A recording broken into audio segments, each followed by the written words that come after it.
on the 1-year anniversary of the disappearance of Promila Maida-Paul, Yes. doctor. Yes. And I'm sure a lot of people want to know where you're at on this situation. If you could give the background on who she is also. Absolutely. Dr. Pramila Paul was a doctor, lived in Munster, had a practice in Highland. On the 21st of last year, March 21st, 2011, was the last time anybody saw her at the bank in Highland. Since then, we have not been able to locate her or her vehicle that was registered to her. We have named the son, Petey Paul, as a person of interest in the case. And as a result of the anniversary of her disappearance, her other two sons, Arvin and Sanjay, have put up a $10,000 reward for anybody, one, giving information to lead to the location of the doctor's body or her vehicle, and two, another $10,000 reward for anybody with information leading to a successful prosecution in her case.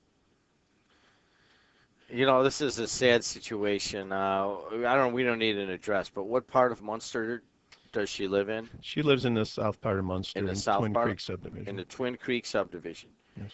And she has an office that still has her sign on it on Yeah, Kennedy Avenue in Highland. The office is closed right now, but yeah, her sign's still there. Her sign is still there, so she just is not to be seen. Now, why have you looked at Petey Paul as a person of interest? Well, it's still an ongoing investigation, so we have to be careful what we say. But there are numerous factors that led us to believe that he is a person of interest and the focus of the investigation at this point. Currently, Petey's in the Lake County Jail on unrelated charges. However, the family's really eager to, as you can imagine, to bring closure to this case and to locate their mother. Now, Arvin and Sanjay have been reasonably quiet in the media and so forth, and I know it's an ongoing investigation, but have they been cooperative with you guys? Yes, both Arvin and Sanjay have made themselves available to answer questions, and they've been cooperative, and as a result also are putting forward this reward. Now, hopefully, once again, this doesn't compromise anything with your investigation, but it has to be a very somber time for this family. It is. You know, the police department as well as the family wants to bring this to conclusion. We believe we're close to doing that. We just need a few more pieces of the puzzle. All right, so let's look at this. It's March 20th of 2012 right now, and tomorrow will be March 21st of 2012. I believe that was the first day that it was brought to everyone's attention that she wasn't around. Correct. So it's going to be the exact same time of year tomorrow as it was a year ago.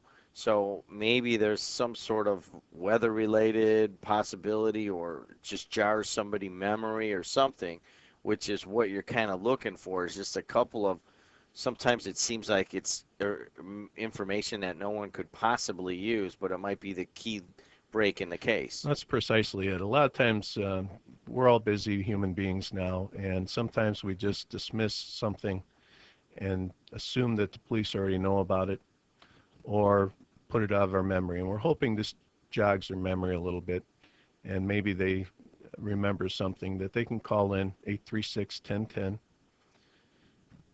and leave an information. Please leave your name and number so we can get back to you and follow up on your lead. However, it's approaching the year anniversary, and we really need a few more pieces to bring a successful prosecution. Now, just so that we can remind people, she drove a car of what type? Right. It was a gold 2001 RAV4 with a "In God We Trust" plate of D. David W. William 2031. That's DW 2031. All right, and she was last seen at the First Finance, which bank was it? I don't recall. I believe it was the bank. It was in Highland, the bank she does banking at. I'm sorry, I don't have that information. I want to say it was at 45th and Kennedy. Is that the one? Right. Yeah, 45th and Kennedy. They are not a sponsor, so I can't remember their names, but I want to say it's like First Federal. It used to be First Financial. First Financial. The old Sandridge Bank. It's the old Sandridge Bank. Yes, Thank you, Dave. yeah, that the old Sandridge Bank, and that was the last reported sighting of her, correct? We actually have her on film at that location. And what time was that around? Do you remember? It was after office hours, around 6 o'clock. And that would have been on March 21. That would have been on March 21st, the evening of. All right, so at 6 p.m.